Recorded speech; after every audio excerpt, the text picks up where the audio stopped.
And honestly, I am inspired by women, everyday women, right? Women in the grocery store who I see is coming from a long day of work and they're getting groceries and have their kids. Women who are in the boardroom, women who I see at the gym every day, working on themselves and on their bodies and their mind. Women, throughout my church and throughout my career that I've been able to encounter. I'm inspired by everyday women. Like I don't have like a celebrity or influencing women who I'm like, oh, I'm inspired. And I'm sure there's different women who work has inspired me and that I enjoy. But the real influencers in my life is the women that I get to see and touch every single day.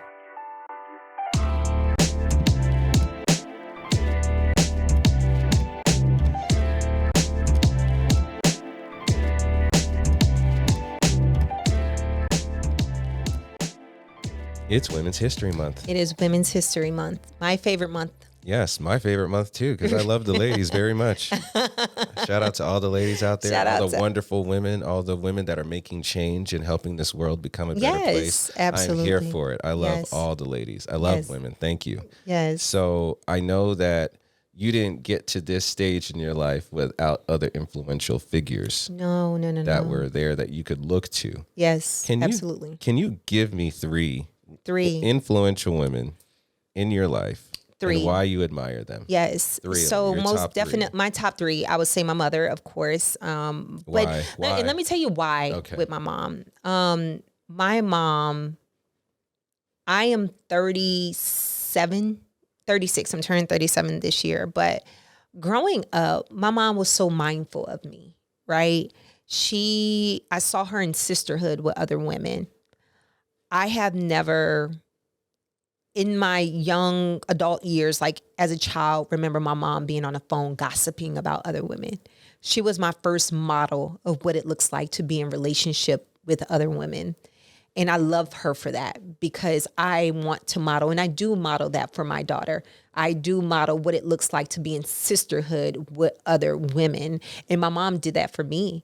I heard her on the phone encouraging her friends. I've seen her sitting by someone's side as they died, being with friends in that way. I'm seeing her caring for people in their last days, and she modeled that for me. She modeled what it looks like to be in sisterhood. I'm really glad that you're sharing that, because what we hear continuously in the media, or what's really going on out there, is that women can't get along. Yeah. Black women, yes, right? Yes, Black women can't get along. They can't work together. It's really difficult. That's like the main narrative. You rarely hear that there are phenomenal women that could actually go out there and accomplish amazing things and amazing goals, and also continue to build each other up instead of tear each other down. That's right.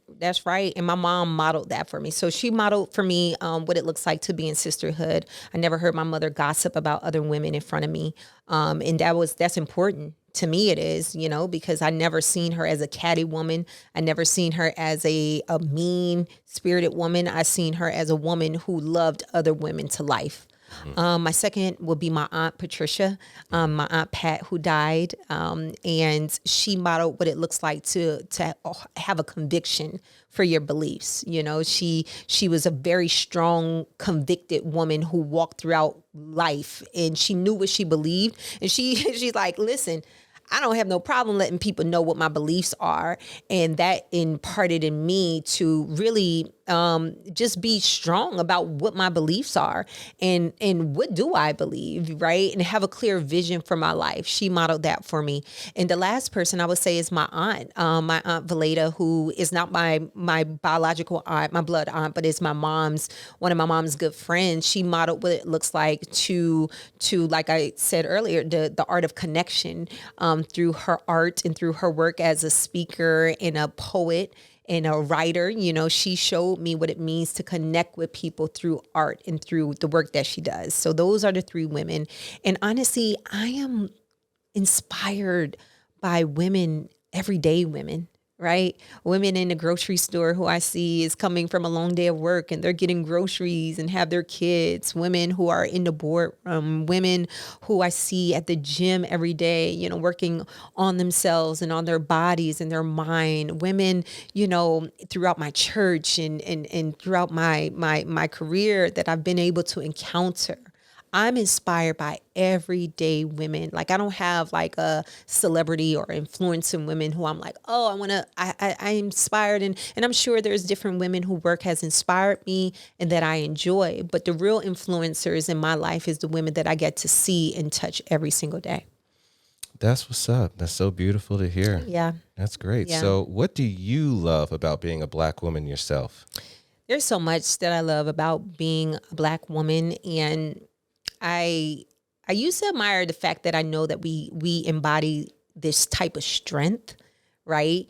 And then I'm like, but it's also been to our own demise, right? It's also been to our own sometimes sickness, sometimes the strength that we've embodied and the way we've loved can also be detrimental to us.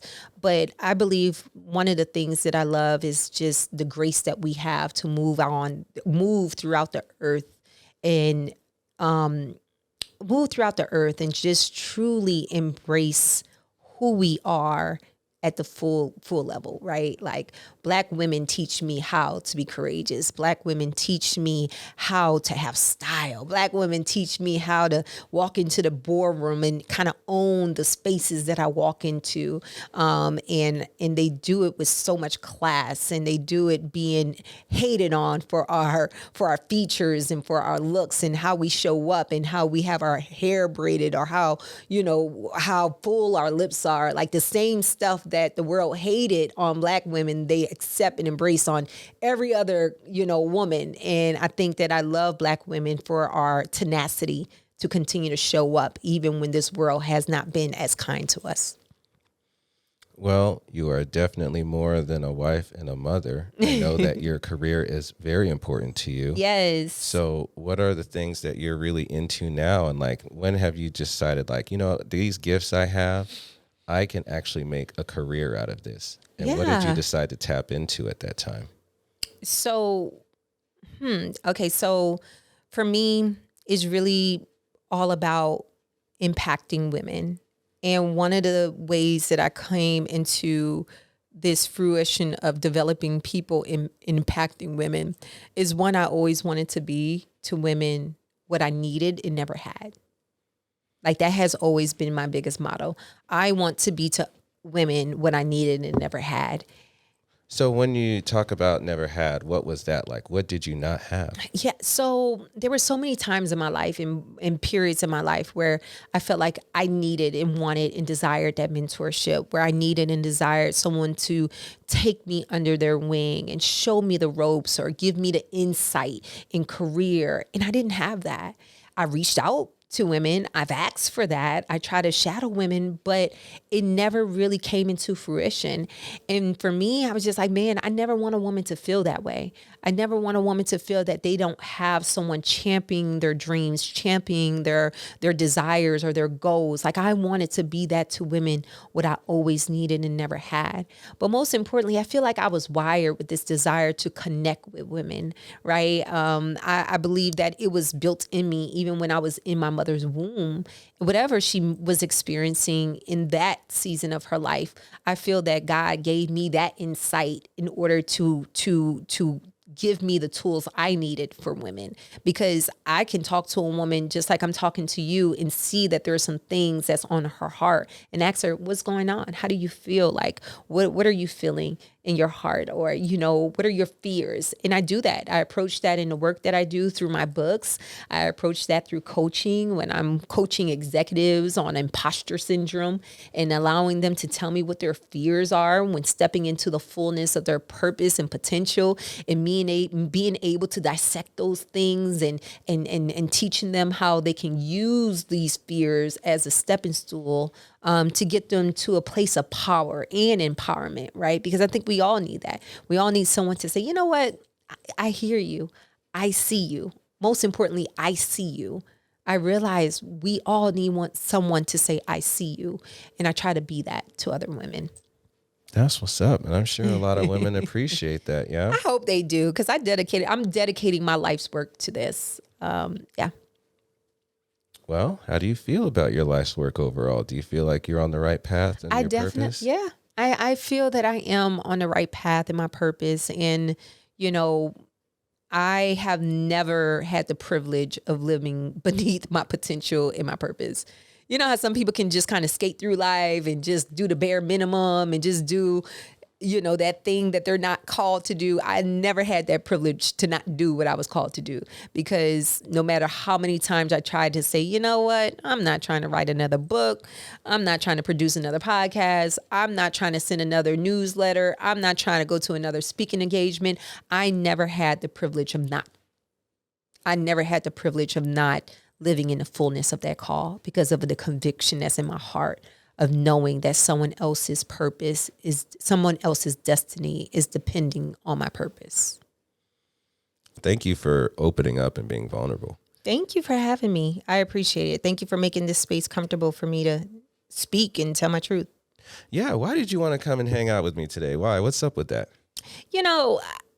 When you first called me and talked to me about doing this, I was just like, let's do it. I think that a lot of people may know the Ashley Joy now, but there's so much about my life that I feel that people don't know. And for you, it was just like, I want you to talk about your life. I want you to talk about your child, your husband. I want you to just tell people who you are.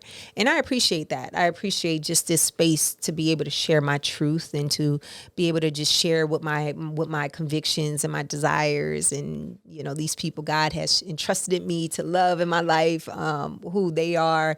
And I appreciate that. I was like, man, I trust you. That start there too. Like, I trust that what I know you want to do through this podcast, but most importantly, how you're going to present me in the light you're going to present me in. Like, I trusted you for that journey. Well, thanks for trusting me, because I really care about you. Yeah, I don't. Yeah. The intention of this whole thing is never to, make anyone look bad or just want to gossip or any of that. Like, I think I always wanted this space to find a way to continue to lift people up. But hey, we all have you've done a great job. Yeah, we all have our ups and our downs. Thank you. We all have our ups and our downs, and it's how do we persevere through those certain situations. That's it. And not let them define us, even if someone else won't let that old version of us go. That's good. That's true. That's true. In the spirit of Women's History Month, I got you a gift. You got me a gift? Yes. Wait, I like gifts. Here. Should I close my eyes? This is your Women's History Month Hot Girl Summer Pack. Do I open it now? You can open it. Okay. Ooh. Yeah, so there's some nice little sandals you can wear. Sandals, okay. Hot girl summer, Got the wine. Yes, ooh, wine. Merlot. I think these are things women like, right? Yeah, you did a great job. Okay, cool. You did a great job. Oh, thank you. You did a great job. Let me spell this. Ooh, that smells good. Yeah. All right. Thank you. Dang, look at you, worries. Gift giver. Yeah. Okay. I really appreciate it. All of Thank this you. these are nice. All of this will most definitely be put to use. So all right. I thank you for that. Cool, I thank you for that. Yes, Ashley. Thank you so much for having a simple conversation with me. Thank you for having me in the Born Influencer podcast. I appreciate that. Yeah. So, can you kind of break down your podcast and what it's all about, and why did you even decide to do one? Yeah. So, one, the talking. Mm-hmm. No, but I just really wanted to get this message out that we are all born to influence in our sphere, at our jobs, in our communities. There has been this wave over the years that an influencer is supposed to be a certain person or, and is only set aside for the few. But for me, I have learned that we are all born to influence. We are all influencers, and we're influencing something just like something is influencing us. So it's for women of faith, or just any woman, really. Men. Some men said they've been blessed by the podcast, but primarily, I should say, for women of faith who have a big vision for their lives, and who feel that they have a call on their lives, and they want to walk in that purpose and that call in order to embrace the destiny that God has for them. So I'm working on season 2, and episodes are going to be coming out. And this year we're going to be really focusing on several different pillars. And these pillars are the pillars that I've been growing in, right? The faith pillar, the fitness pillar, right? Because I realized that in order to do what we do, in order to live in a fullness of what God has for you, is going to take a level of a diet that works for your destiny. So how are you fueling your bodies in order to do what God has called you to do? And the second one is our financial pillar. So faith, fitness, and financial. How are we growing into wealth? How are we taking the money that we have and really stewarding it well? Because most times it's not that we need more money. We just need to do well with what we have. So the pillars we're going to be focused on this year, and I'm going to have several women come on to the podcast and talk about faith, fitness, and finance. So. Oh, that is awesome. Yes, and I'll be definitely tuning in. Please share, and subscribe. Yes, please do to that. the Born Influencer podcast, as well as the Simple Conversations podcast. Yes, Simple Conversations. Yes. And it has been really simple and genuine. Yes, absolutely. And it has been easy. So thank you so much for having me, Daniel. Thank you so much, Ashley, for coming. Appreciate it. Yes. Your ring, it hurt me. It's shining. Oh my goodness, that big old you ring. You are so silly. Listen. Crazy.